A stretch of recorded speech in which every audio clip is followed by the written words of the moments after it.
विजय नाम का आदमी अपनी गर्लफ्रेंड से वीडियो कॉल पर बात कर रहा था और उसे देखकर विजय जल्दी से उससे मिलने जा रहा था। लेकिन बात करते करते विजय का ध्यान भटक जाता है, जिस वजह से विजय की कार एक पेड़ से टकरा जाती है। बाहर निकलकर विजय मदद के लिए कॉल करने की कोशिश करता है, लेकिन इस गांव में नेटवर्क भी नहीं मिल रहा था। इसके बाद विजय एक आदमी के साथ साइकिल पर बैठ जाता है और गांव में आ जाता है, जहां पर उसे एक कार मैकेनिक मिल जाता है। विजय उस मैकेनिक को कार के पास भेज देता है और विजय कॉफी पीने के लिए आ जाता है। कुछ देर बाद विजय शांति नाम की लड़की को देखता है और उसके पास जाकर बोलता है कि तुम अभी भी जिंदा हो।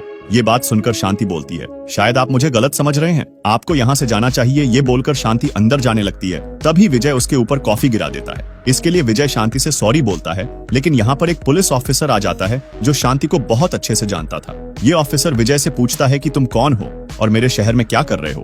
तो विजय बताता है कि मैं यहाँ से गुजर रहा था, लेकिन मेरी गाड़ी बंद पड़ गई। ये बात सुनकर पुलिस ऑफिसर बोलता है, अपनी गाड़ी जल्दी से ठीक कराओ और निकल जाओ यहाँ से। विजय को ये सब बहुत अजीब लगता है, तो शांति भी विजय से यही बोलती है कि तुम्हें यहाँ से चले जाना चाहिए। इसके बाद विजय शांति से पूछता है कि आखिर तुम 10 साल पहले अचानक कहाँ चली गई थी। मैंने तुम्हें पागलों की तरह ढूंढा, लेकिन तुम नहीं मिली। तो शांति बोलती है, ये 10 साल पुरानी बात है।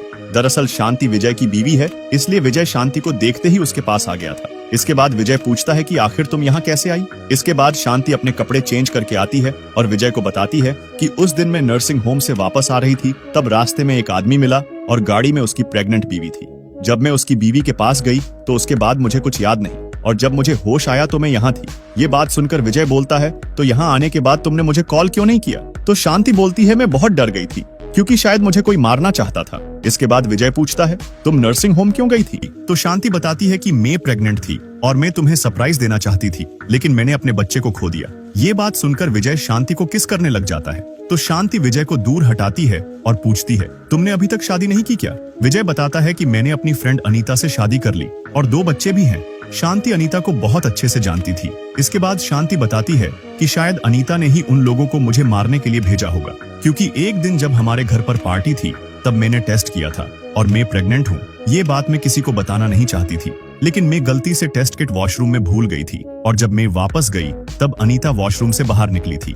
आगे शांति बताती है कि मैंने टेस्ट किट सीधा रखा था, लेकिन अनीता ने उसे देखकर उल्टा रख दिया था, इसलिए अनीता ने मुझे मरवाने का प्लान बनाया और तुमसे शादी कर ली।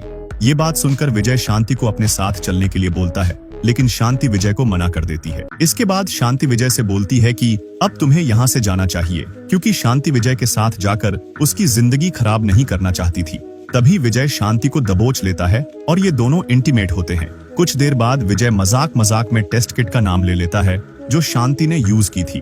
तभी शांति बोलती है कि उस टेस्ट किट का नाम तुम्हें कैसे पता है। तो विजय बोलता है, शायद मुझे अनीता ने बताया होगा। तो शांति बताती है, वो टेस्ट किट मेरी फ्रेंड कनाडा से लेकर आई थी और उसके बारे में अनीता को भी नहीं पता था। तभी विजय तकिए से अनीता को मारने लगता है, यानी शांति को मरवाने का सारा प्लान विजय का था। शांति को मारने के बाद विजय यहाँ से जाने लगता है, लेकिन बाहर वही पुलिस ऑफिसर आ गया था, इसलिए विजय खिड़की से कूदकर यहाँ से भागने लगता है और अपनी कार के पास आ जाता है। लेकिन यहाँ पर विजय देखता है कि उसकी लाश को कार से बाहर निकाला जा रहा था, यानी जब विजय का एक्सीडेंट हुआ था तभी वो मर चुका था। तभी विजय शांति को देखता है।